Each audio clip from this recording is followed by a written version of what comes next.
And as far as, yeah, like cutting out the middleman, there shouldn't be pimps. There shouldn't be men that are controlling women in the sex industry. That shouldn't be a thing. And since, yes, it's illegal, but it's not like it's never gonna stop. Prostitution's always gonna be a thing.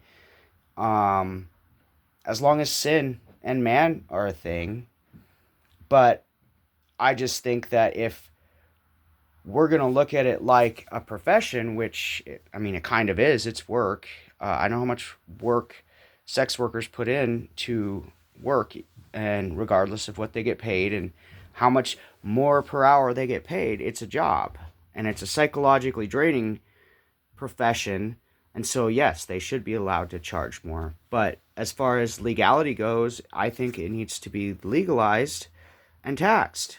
And then we could provide safety services, and there wouldn't be so many battered and abused women that come up out of the sex trade. And um, if we want to, I don't know, put a halt to the trafficking of drugs in humans, one of the best ways to do this is to recognize sex work as a profession.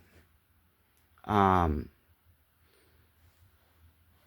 because if they're taxed, they can also get medical benefits. They can also have the protection that they should get, as with working any other job in the United States or the world for that matter. But if we want to nip these things in the bud, we have to think progressively and adapt the laws to the evolution of our society and where we've kind of come to. So my thoughts on that. Um, yeah, so there's that.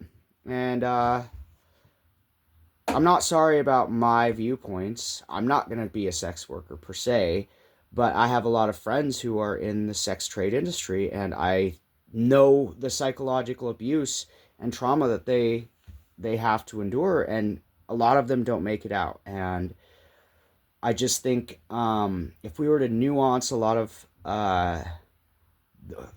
the approach to a lot of the things that have been an age-old battle, we could cut the knees off of the ones in control, metaphorically, right? Um, the old men that run the country, we could at least corral this, and it could be become more manageable of a world situation.